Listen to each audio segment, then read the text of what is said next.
sur le précieux sang de notre Seigneur Jésus-Christ et le cœur immaculé de Marie. Voici une exhortation concernant, tirée du révérend Père Saint-Jure de son livre du livre des élus, se déclarer hautement pour Jésus-Christ. Mais un point sur lequel on ne laisse à personne le choix et la liberté de délibérer, c'est l'obligation de se déclarer hautement et sans respect humain pour Jésus-Christ. Voilà le témoignage nécessaire et essentiel que la créature doit à son Créateur, et le sujet à son roi, un débiteur chargé de faire à son libérateur. Un débiteur chargé de faire, les fers comme des menottes, quoi, les fers aux pieds et aux mains, à son libérateur. Un client à son bienfaiteur, qui le comble et l'accable de biens. Ces rapports de l'homme à Jésus-Christ et de Jésus-Christ à l'homme suffisent seuls pour convaincre d'un crime capital et pour faire rougir ces lâches et timides disciples qui ne respectent et n'adorent pas leur Sauveur qu'en secret et lorsqu'il n'y a rien à craindre de la censure. Arrêtons-nous cependant à combattre un vice qui aujourd'hui est si commun et si presque général. Qu'on examine les différents états, les diverses conditions qui partagent le monde, on verra qu'il n'y a que le chrétien seul qui ose se montrer à visage découvert et paraître ce qu'il est en effet. Assurément, la contradiction qui divise et partage les écoles est une preuve évidente que les unes ou les autres se trompent. Malgré cette évidence, on jure sur les paroles d'Aristote, de Platon, de Descartes et de Newton comme sur quelque chose de sacré. On s'attache à leurs opinions, on les soutient avec autant de chaleur que si c'étaient des vérités incontestables. On a vu des disciples si follement entêtés de leur maître qu'ils imitaient et copiaient jusqu'à leur air extérieur, leur démarche, leur manière et leurs défauts. Quel est le juge, l'avocat, le procureur, le marchand, le cultivateur, le soldat qui, par quelques marques extérieures, n'annonce à tout le monde son état et sa profession? Descendons aux arts mécaniques, aux conditions les plus viles. Qu'est-ce qui n'exerce pas publiquement, et sous les yeux de tout le monde, la profession qu'il a embrassée? Où il ne craint point la raillerie et la censure, où il se moque des railleurs et des censeurs? S'agit-il, au contraire, de la qualité de chrétien, qualité la plus noble et la plus élevée qui soit dans le monde? S'agit-il de Jésus-Christ, de son évangile et de ses maximes? Alors on n'a pas la hardiesse de montrer par ses œuvres qu'on est chrétien d'esprit et de cœur. Alors on rugit de Jésus-Christ. On ose en tenir publiquement le langage et en suivre les lois. La raison, on n'ose pas en tenir publiquement le langage et en suivre les lois. La raison peut-elle approuver cette indigne et abominable apostasie? Les chrétiens de nom et de personnage connaissent-ils celui qui les abandonne si lâchement? Il est leur Dieu, leur Sauveur et leur juge. Il est le seul maître dont toutes les créatures doivent écouter les leçons. Il est la voie, la vérité et la vie. S'il est la voie, il ne peut pas nous égarer. S'il est la vérité, il ne peut pas nous tromper. S'il est la vie, nous ne devons rien craindre sous sa conduite. Par le poids de ces solides réflexions, la raison accable ces imitateurs de Nicodème, ces hommes qui rougissent de l'Évangile devant les Juifs, je veux dire devant les athées, les impies et les enfants d'iniquité. Mais si la raison seule condamne ces hommes de peu de foi, que n'ont-ils pas à redouter de la religion? Jésus-Christ les frappe de ces anathèmes, et le baptême qu'ils ont reçu les accuse de parjure. La confession extérieure et publique de la foi est souvent aussi nécessaire au salut que la foi intérieure et la foi du cœur. Cette confession a ses difficultés, et même de grandes difficultés dans plusieurs circonstances. Telles furent celles dans lesquelles se sont autrefois trouvés les martyrs, qu'on appelle confesseurs de Jésus-Christ, à cause de la confession de leur foi devant les tyrans. Telles sont celles dans lesquelles se trouvent, dans ce siècle pervers, où il n'y a ni religion ni mœurs, ces chrétiens qui vivent dans le commerce du monde, aujourd'hui avec plus de justice que du temps de nos pères. On a droit de demander à tous les états et à toutes les conditions: quelle estime et quel respect avez-vous pour Jésus-Christ? Parmi vous, l'attachement à ses lois et à ses maximes rend un homme méprisable.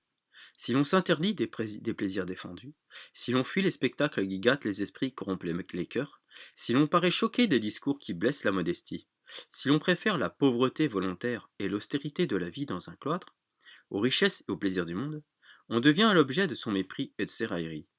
Par un arrêt irrévocable et prononcé d'une voix unanime, on est effacé du nombre des personnes sensées, ou au moins on est déclaré un petit esprit, un esprit faible. Qu'arrive-t-il?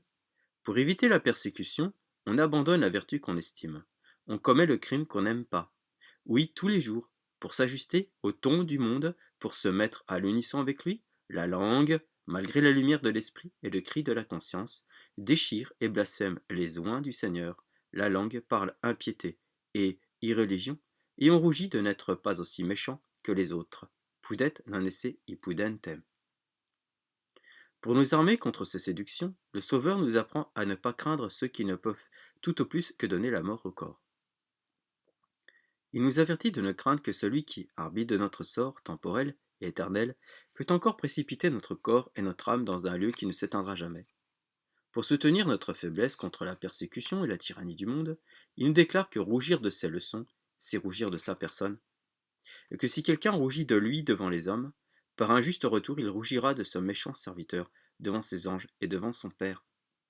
Enfin, pour ne laisser aucune obscurité à la foi qui nous impose, et pour ôter en même temps à notre lâcheté toute excuse et tout prétexte, il ajoute que nous devons confesser son nom devant les hommes les plus corrompus, les plus méchants et les plus capables par leur crédit de punir notre liberté et de nous faire sentir les effets de leur indignation et de leur colère.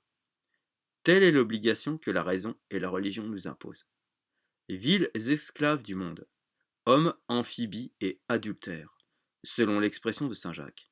Ne voyez-vous pas que dans la pratique, vous substituez l'évangile du monde à celui de Jésus-Christ, et que vous rendez à l'ennemi de Dieu un honneur, un culte qui n'est dû qu'à votre Créateur?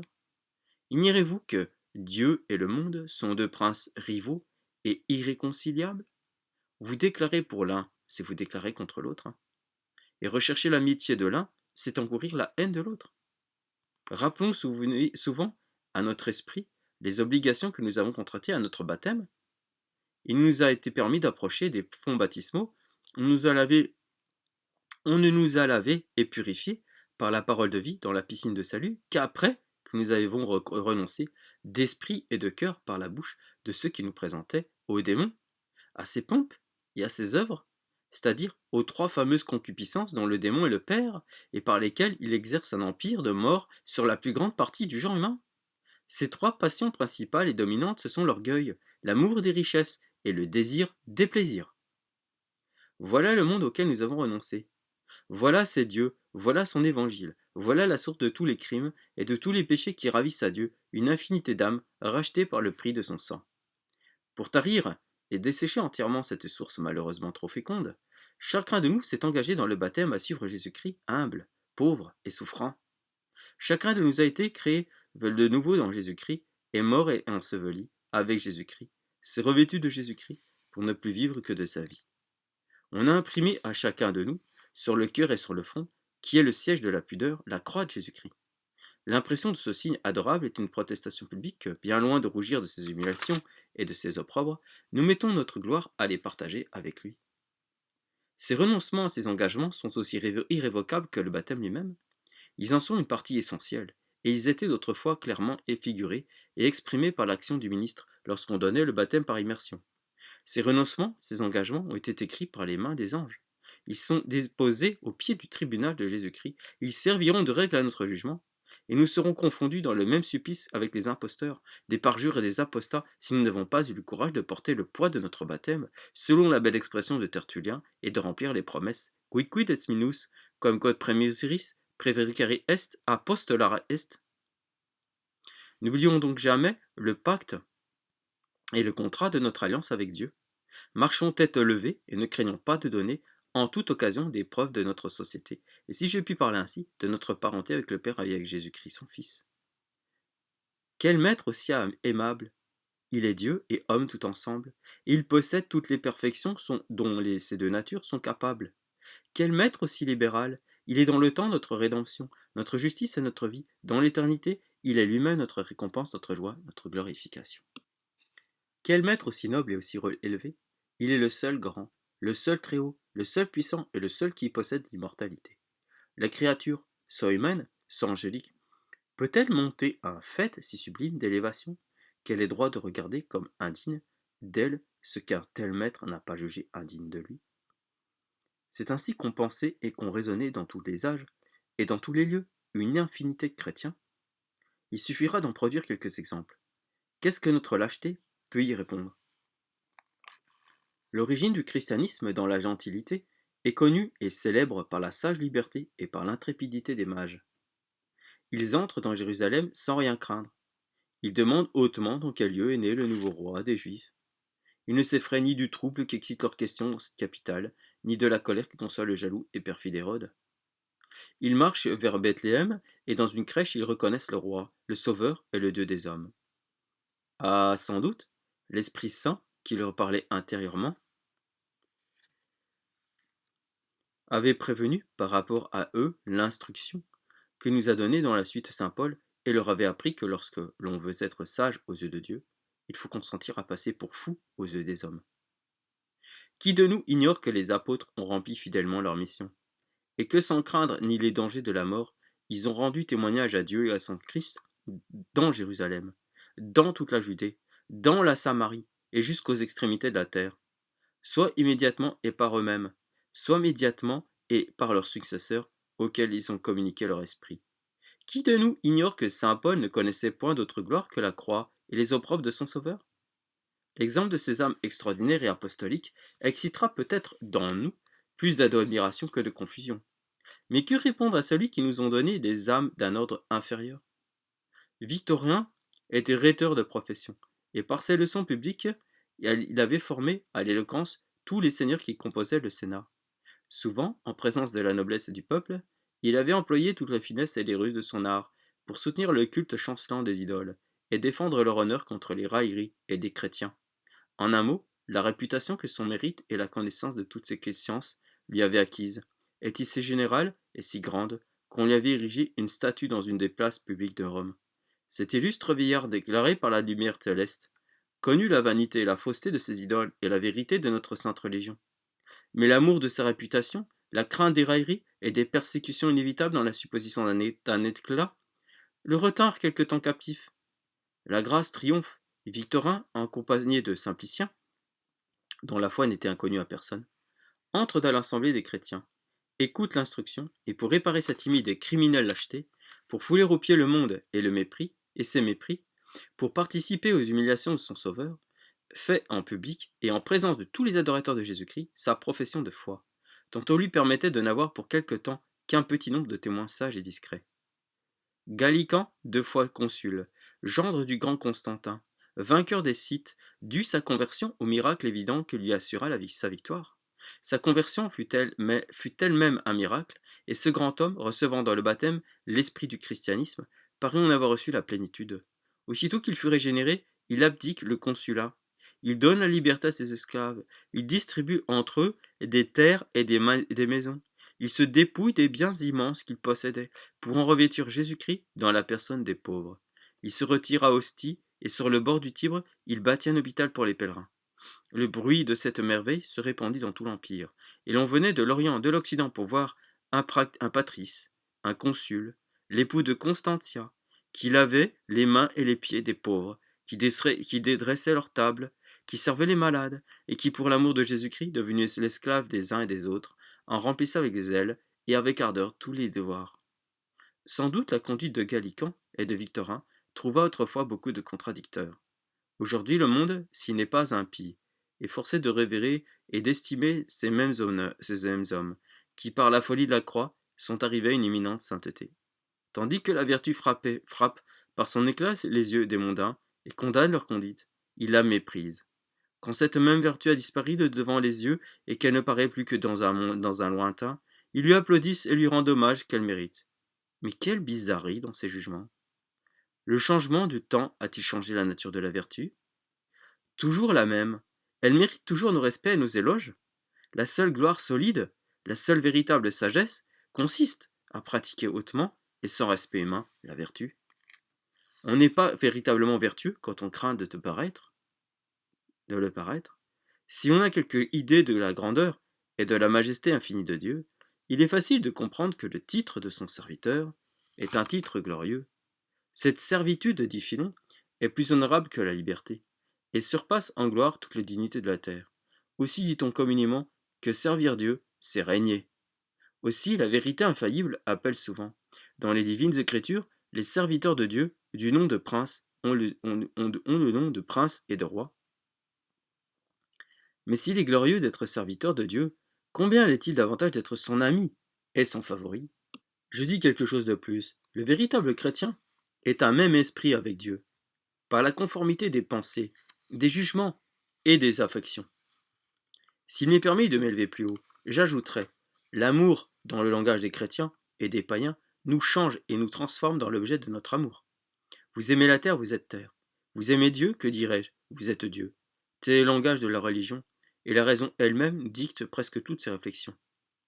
Étonnée de la distance immense et infinie qu'elle aperçoit entre le Créateur et la créature, entre le roi des siècles, le roi immortel et le roi de la terre, elle s'écrie: quelle gloire est comparable à celle d'un véritable chrétien? Les titres qui unissent à Dieu ou à l'homme participent à la grandeur de l'un et à la bassesse de l'autre. Entre ces titres, il y a presque la même différence qu'il y a entre Dieu et l'homme, entre un titre infini et un ver de terre, entre le tout et le néant. L'homme, le riche, le savant, le héros, le monarque lui-même, est une herbe, ou si l'on veut, une fleur, mais une fleur qui sèche et qu'on coupe presque aussitôt qu'elle commence d'éclore. C'est une ombre qui vole avec rapidité et qui disparaît. Le bonheur et la gloire de l'homme n'ont pas plus de stabilité et de solidité. Son bonheur ne dépend ni de ses désirs ni de ses soins. Il est toujours troublé par bien des misères, des chagrins et des inquiétudes. Sa gloire ne descend pas avec lui dans le tombeau, et quand il est mort, quand il est dépouillé de tout ce qu'il possédait, quand il est la pâture des vers, où est le savant, le conquérant et le monarque? Ubi queso est? Dans le temps même de leur éclat, quelle est leur gloire? Ils brillent, mais c'est dans le séjour du mensonge et des illusions. Ils brillent dans l'idée des aveugles qui ne connaissent pas le vrai mérite. Ils sont grands, mais en comparaison des nains et des avortons. Il n'en est pas ainsi du juste et du sincère imitateur de Jésus-Christ. Il est grand aux yeux de tous les sages, des anges et de Dieu lui-même, élevé au-dessus du monde, qui ne mérite pas de posséder, inférieur à Dieu seul, et ne voit rien sur la terre digne de son ambition et de ses désirs. Tout ce qu'elle lui offre, plaisir, richesse, honneur, elle le méprise comme la boue et le fumier. En perdant tous ces faux biens, qui sont les dieux des mondains, il croit gagner beaucoup parce que, dans le dénuement de toute chose, il peut dire avec une parfaite confiance: Mon Dieu est mon tout. Veut-on, en 2 mots, connaître la sublimité et l'excellence de la gloire d'un véritable chrétien? Jésus-Christ est la splendeur de la gloire de son Père. Il en est l'image parfaite et substantielle. Le véritable chrétien est l'image de Jésus-Christ. Ce chrétien ne vit plus de sa propre vie, Jésus vit en lui, se reconnaît en lui. Et la ressemblance est d'autant plus parfaite que l'imitation est plus générale et exprime mieux les traits de Jésus-Christ, pauvre, humilié et crucifié. La gloire est le fruit de la sagesse, et la sagesse est le chemin qui conduit à la véritable gloire. Il est glorieux de partager avec Jésus-Christ les opprobres et les douleurs de sa croix. Il est donc sage de le faire. La preuve incontestable de ces 2 vérités est la croyance de la divinité de Jésus-Christ. S'il est Dieu, il est incontestablement glorieux. Il est incontestablement sage de le suivre et de le marcher sur ses traces. Le monde, qui met sa gloire dans ce que l'homme a mépris, Dieu a méprisé, et qui se croit sage en marchant sur une voie tout opposée, est convaincu de folie. Stultam feci Deus sapientia mundi. Le monde est évidemment un aveugle qui aime mieux les ténèbres que la lumière divine qui l'éclaire. Sapientia us mundi, stultia et apud Deum. Nous prêchons Jésus-Christ, disait saint Paul. Ce Jésus-Christ qui est pour les Juifs et les gentils, qui ne croient point sa divinité, un scandale et une folie, mais qui est la force et la sagesse de Dieu par rapport à nous qui l'adorons comme le Dieu béni dans les siècles. Cette foi, fortement enracinée dans une âme, lui représente Jésus-Christ comme la lumière du monde, comme le précepteur que Dieu lui avait préparé pour lui révéler des vérités importantes et nécessaires qui étaient demeurées ensevelies dans l'obscurité des ténèbres. Alors le monde paraît à cette âme un tas d'aveugles et d'insensés. Leur sagesse lui paraît une folie, leur prudence un principe de mort, et leur maxime l'évangile du démon. Alors cette âme, bien là de rougir de la personne et des enseignements de pauvre, souffrant et humilié, met sa gloire à le suivre partout. Et persuadée qu'on ne peut concilier les maximes du monde et de Jésus-Christ, elle prend le parti d'être folle aux yeux de celui-là pour être sage aux yeux de celui-ci. Cette divine folie, cette sagesse céleste, a toujours été et sera dans tous les siècles l'esprit et le partage des parfaits adorateurs de l'homme-dieu. Qui ne connaît pas saint Paulin, ce célèbre évêque de Nole, et si vanté par les plus fameux pères de l'Église? L'amour de la véritable sagesse le dépouilla d'un riche et abondant patrimoine, le réduisit à la pauvreté, qu'il avait si généreusement soulagé dans les autres. et le condamna enfin à la servitude et à la captivité pour en délivrer le fils d'une pauvre veuve. À la vue de ce pieux excès, le monde badina, railla et Paulin, à qui on ne pouvait refuser la gloire d'être un bel esprit cultivé par toutes les sciences, avait perdu le bon sens et était devenu fou. La persécution a toujours été de tout temps et sera toujours le partage de ceux qui choquent les idées des mondains et veulent suivre de près Jésus-Christ. Et veulent suivre de près Jésus-Christ. De près. Que ceux qui jugent des choses par les sens, écrivait saint Paulin à Sévère-Sulpice, gardent pour eux leur prétendue sagesse et la fausse félicité qu'ils trouvent dans la possession des biens passagers. Ma pauvreté est un trésor dont ils ne connaissent pas le prix, et la folie dont ils m'accusent est préférable à leur sagesse. Je suis en spectacle à Dieu et aux hommes, écrivait-il encore au poète Ausone. Que les mondains condamnent ma conduite et la traitent de folie, j'y consens, et je m'abandonne volontiers à leur mépris. C'est à Dieu seul que je veux plaire. C'est à Dieu seul que je veux plaire. Si vous approuvez ma conduite, prenez part au bonheur de votre ami. Dans ma pauvreté, que je suis riche, le royaume du ciel est à moi. À moi, je l'ai acheté. Si vous me refusez votre suffrage, je me contente de celui de Jésus-Christ. Le second exemple a quelque chose encore de plus touchant par le caractère de ceux qui l'ont donné au ciel et à la terre. Il s'agit de deux princes de la Mirande, plus illustres encore par leur science et par leur piété que par leur naissance.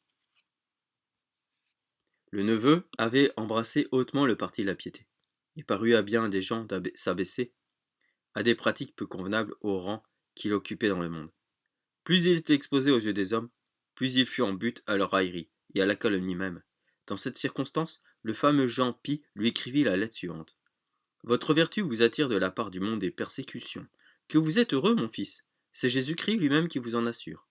Si le monde vous louait, il vous manquerait un trait précieux de ressemblance avec l'auteur et le modèle de la véritable justice. Vous auriez le plus sujet de vous défier de la pureté de votre intention. Quand on est approuvé des hommes, il est difficile de ne chercher que l'approbation de Dieu. Enfin, si votre vertu recevait sa récompense sur la terre, où tout est vil et méprisable, peut-être en perdrait-elle une partie dans le ciel, où tout est magnifique et digne de Dieu. Heureux donc les mépris, heureuses les calomnies qui épurent votre vertu. Elles préservent du vent desséchant de l'orgueil, et de la vanité de la fleur, de la vanité la fleur encore naissante de votre piété, et elles vous réservent pour l'éternité le trésor immense de gloire que Dieu a préparé à ceux qui le servent. Ah, mon cher fils, embrassons avec joie les calomnies.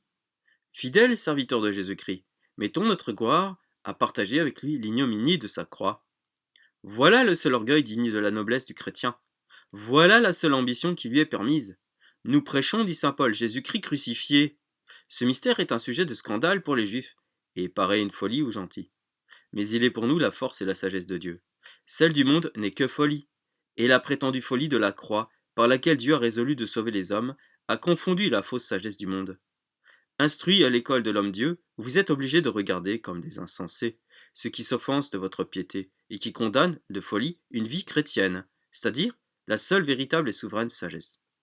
Les jugements et les discours de cette espèce de gens méritent autant de votre compassion que le mépris. Par la crainte de leur clameur, vous écartez du droit chemin par lequel vous marchez, ce serait le comble de la folie. Souvenez-vous de ces paroles de notre Maître. Laissez les morts ensevelir leurs morts. Pour vous, ne pensez qu'à me suivre. Ces morts sont ceux qui, sur la terre, ne vivent point en Dieu, de Dieu et pour Dieu, et qui, pendant le court espace de cette vie mortelle, courent au travers de 1000 chagrins à une mort éternelle. Tels ont été depuis Jésus-Christ les sentiments de tous les saints, quelque différents qu'ils aient été par leur état et par leurs conditions.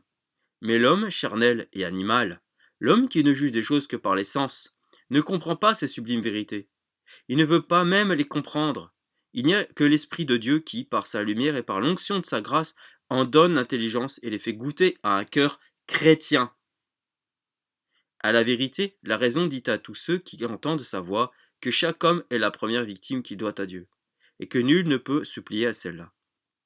Elle dit encore à tous les hommes cette même raison que, n'étant créés que pour servir Dieu et trouver en lui leur véritable félicité, ils doivent envisager comme un mal, fuir et haïr tout ce qui peut partager leur cœur et l'attacher à la terre, désirer et aimer tout ce qui laisse la liberté de s'élever vers sa fin, son centre et sa félicité. Or, reprend saint Bernard, notre cœur est naturellement gluant. Il s'attache, Il se colle à ce qu'il possède, et un cœur lié à la terre ne peut voler vers le ciel. Il est donc difficile et très difficile d'être humble dans l'élévation, pauvre d'esprit de cœur dans l'abondance des richesses, d'être environné et recherché par les plaisirs, sans les goûter, d'user enfin à ce monde comme nous n'usons pas.